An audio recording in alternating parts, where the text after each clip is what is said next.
অগোছালো egg post.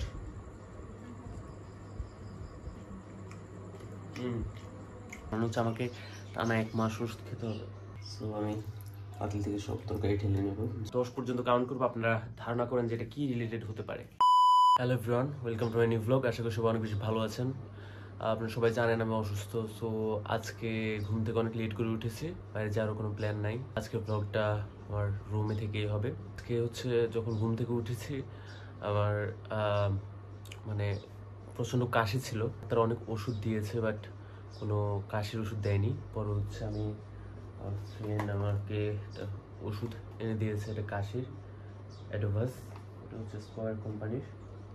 So এটা খাওয়ার পর একটু ভালো লাগছে। এখন হচ্ছে অলমোস্ট 12টা বাজে। এখন আমার ওষুধ খেতে হবে, তাই আগে আমি ভাত খেয়ে নিব। তো আমি কিচেনে চলে আসলাম। দেখবো আজকে আমি মুরগি রান্না করেছে, দেখতে পাচ্ছেন মুরগির মাংস। আমার কিন্তু ভাত খেতে খুব একটা ইচ্ছা করছে না, তবুও যেহেতু ওষুধ খেতে হবে আমার ভরা পেটে, তাই একটু করে খেয়ে নেব। খিদেও পেয়েছে, যদিও বা আমার রুচি নেই খাওয়ার। এখান থেকে আগে ভাত নিয়ে নেব। বিসমিল্লাহ।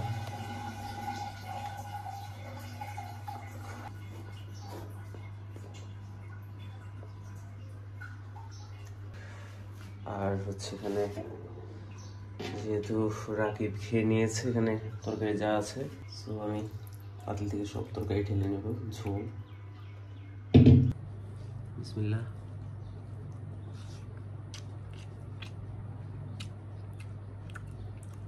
খাবার অনেক মজা হয়েছে বাট লবণ বেশি লাগতেছে আমার কাছে। তো আমার খাওয়া শেষ, কোনো হচ্ছে ওষুধ খেতে হবে। ডক্টর কি কি ওষুধ দিয়েছে সেটা আপনাদেরকে দেখাই। অ্যান্টিবায়োটিক দিয়েছে সেফোটিল 500 mg, এটা 2টা করে 1 সপ্তাহ। আর হচ্ছে ফেক্সোফেনাডিন ফেক্সো, যেটা দিয়েছে 1 মাস ডেলি একটা করে। তার মানে হচ্ছে আমাকে টানা 1 মাস ওষুধ খেতে হবে। এখনো অনেক কাশি, একদমই কমছে না। আর এটা হচ্ছে মিটার ডোজ নেজাল স্প্রে, এটার নাম হচ্ছে অ্যাভো স্প্রে। আর হচ্ছে আরেকটা স্প্রে দিয়েছে নেজাল স্প্রে, এটার নাম হচ্ছে সোলো স্প্রে। এই 2টা হচ্ছে স্প্রে। আর একটা মলম দিয়েছে যেটার নাম হচ্ছে বেটাডার্ম এন। ওকে, এটা ইনসেপ্টা। ওয়াও, একটা জিনিস দেখে অবাক হলাম যে ইনসেপ্টা আর স্কয়ার কিন্তু সম্পূর্ণ আলাদা কোম্পানি, কিন্তু স্কয়ার হসপিটালের ফার্মেসি কিন্তু তারা ইনসেপ্টার ওষুধ দিয়েছে। আমি জানি না যে এটা তারা কোল্যাব করেছে কিনা। আর এটা কিন্তু আমাকে ডক্টর দেয়নি, এটা হচ্ছে আমি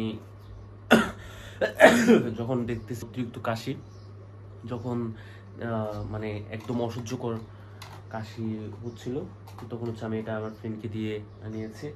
এটা কিন্তু স্কয়ারের হচ্ছে অ্যাডোভাস, খুবই ভালো। আর এটা হার্বাল যেহেতু, সো কোনো সাইড ইফেক্ট থাকবে না আশা করি। আর এমনিতে সচরাচর হচ্ছে আমি কোনো একবারে বাধ্য না হয়ে আমি অ্যান্টিবায়োটিক খাই না। ভালো ডাক্তার রিকমেন্ড না করলে আমি আসলে অ্যান্টিবায়োটিক খাই না। আর হচ্ছে ছিল ওষুধ, সো এখন আমি ওষুধ খেয়ে নিব। আমার কাশি এত বেশি পরিমাণ বেড়ে গিয়েছিল, আমি সকালে গলা এবং বুকে কম্বল জড়িয়ে রেখেছিলাম, এরপর হচ্ছে আমার কাশি বন্ধ হচ্ছিল না। এটা হচ্ছে 3 চামচ খেতে হবে। বিসমিল্লাহ।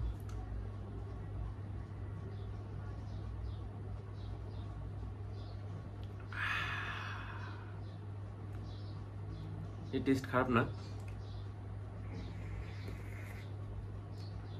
অনেক কাশির ওষুধ আছে যেগুলো হচ্ছে অনেক বেশি পরিমাণ তেতো হয়, কিন্তু এটা হচ্ছে সম্পূর্ণ ডিফারেন্ট। তো এখন ওষুধ খাওয়া শেষ। আর আমার সব কিছু অনেক অগোছালো, অ্যান্ড আমার এত একদমই এনার্জি নেই যে আমি একটু গুছিয়ে রাখবো। সামনে আমার পরীক্ষা, ভেবেছি যে এখন একটু পড়বো খুব ভালোভাবে মনোযোগ দিয়ে, কিন্তু অসুস্থতার জন্য আসলে সেই কনসেন্ট্রেশন আর ইচ্ছা কোনোটাই আসছে না আসলে। সো এখন একটা কাজ করব। কিছুদিন আগে কবিতা আবৃত্তি প্রতিযোগিতায় আমি একটি বই পেয়েছিলাম আদমজী ক্যান্টনমেন্ট কলেজ থেকে, যেটির মোড়ক এখন আমি খুলিনি, বই এবং সার্টিফিকেট। সো বইটি এখন আমি আনবক্স করব, আমার খুব ইচ্ছা করছে। আর যেহেতু পড়তে পারছি না, বাইরে যেতে পারছি না, সো এটা একটু এখন বের করব, আনবক্স করি। আগে মোড়কটা খুলে দেখি কি আছে ভেতরে। এত সুন্দরভাবে তারা এই মোড়কটা আটকায়, আমার মাঝে মাঝে ইচ্ছে করে যে আমি আসলে এটা না খুলে এমনি রেখে দিই। আর আমি করিও, যদি অনেকদিন পরে সেটা খুলি আর কেউ বললে খুলি। আমার আসলে বই কিন্তু অনেক ভালো লাগে, কিন্তু পড়তে গেলে একটা বই আমি একবার বেশি পড়তে পারি না। সো দেখি এই বইটা কি হতে পারে। আচ্ছা, আপনারা গেস করুন তো এটা কোন বিষয়ে হতে পারে। এই বইটা কোন বিষয় নিয়ে, কোন প্রেক্ষাপট নিয়ে, কোন রিলেটেড হতে পারে বইটা। তারপর আমি খুলে আপনাদের দেখাচ্ছি। আমি এখনো জানি না এখন পর্যন্ত যে ভেতরে কি থাকবে। আমি আপনাদের একটা হিন্টস দেই। এটা হচ্ছে আমি 26শে মার্চে কবিতা আবৃত্তি প্রতিযোগিতা হয়েছিল আদমজী ক্যান্টনমেন্ট কলেজে। সো সেখানে হচ্ছে অনার্স, বিবিএ, মাস্টার্সের যে সেগমেন্ট ছিল সেখান থেকে আমি পেয়েছি এটা। সো আমি 10 পর্যন্ত কাউন্ট করবো, আপনারা ধারণা করেন যে এটা কি রিলেটেড হতে পারে। এটা হচ্ছে মহান স্বাধীনতা জাতীয় দিবস 2024 উদযাপন, কবিতা আবৃত্তি প্রতিযোগিতা 2য় স্থান, স্নাতক পর্যায়ে, আদমজী ক্যান্টনমেন্ট কলেজ। সো 10 পর্যন্ত কাউন্টডাউন করবো, এর মধ্যে আপনারা ধারণা করে ফেলেন।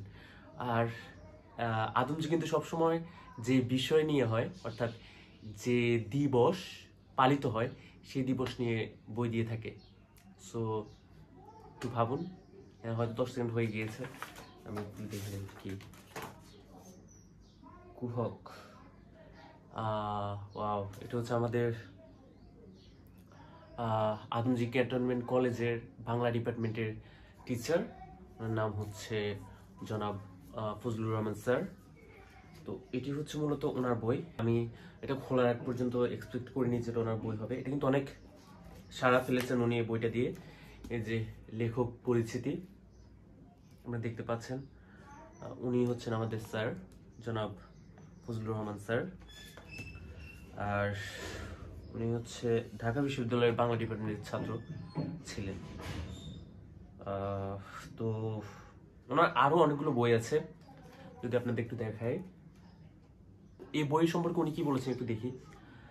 কুহক আমার চতুর্থ গল্প গ্রন্থ, প্রায় 3 বছর ধরে লেখা 12টি গল্প এই সংকলনে মলাটবদ্ধ হয়েছে। সো আমি দেখি যে ওনার 12টি গল্পের নাম কি আছে, আপনাদের সাথে একটু শেয়ার করি। গল্পসূচি নাম্বার 1 গল্প হচ্ছে আব্দুল বারেক ও কতিপয় বাদুর সমাচার। এরপরের গল্প আছে কুহক।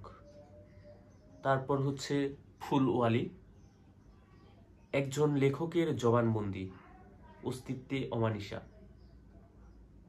দাহ না দাফন, যে কথা জানে না কেউ, সুচিত্রার প্রস্থান, মইনুল হাসানের মা, রামলাল ডোম, বেদিনীর মন, লোভ। আপাতত পড়ার জন্য আছে এই যে হিমু সমগ্র, হুমায়ুন আহমেদ, আর হচ্ছে এই যে স্যারের কুহক বইটি একটু পড়বো। তো এতক্ষণ যাবত হচ্ছে আমি হুমায়ুন আহমেদের ওই যে হিমু সমগ্র প্রায় অনেকখানি পড়েছি, আর হচ্ছে আমাদের ফজলুর রহমান স্যারের যে কুহক বই, অর্থাৎ এই বইয়ের মধ্যে, এই গল্প গ্রন্থের মধ্যে একটি গল্প হচ্ছে কুহক, মানে যেটির নাম অনুসারে হচ্ছে এটির নাম কুহক রাখা হয়েছে। তো সেটি পড়লাম। আমার কাছে এই গল্পটি খুবই ইন্টারেস্টিং মনে হয়েছে। আর স্যার যে এত ভালো লিখেন আসলে আমি কখনো পড়িনি, সো এত ভালো লিখেন আমি জানতাম না। আর হচ্ছে এখন হচ্ছে আমি দুধ খাবো, অর্থাৎ দুধ গরম করব। সো এখন হচ্ছে আমি কিচেনে যাব। আগে হচ্ছে আমি ফ্রিজ থেকে আগে থেকে রাখা দুধটা বের করে নেব।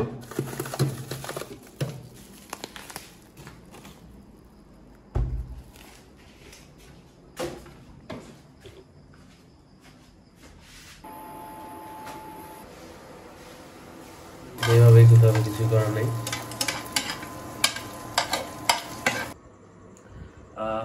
আমার অগোছালো এগ পোস্ট,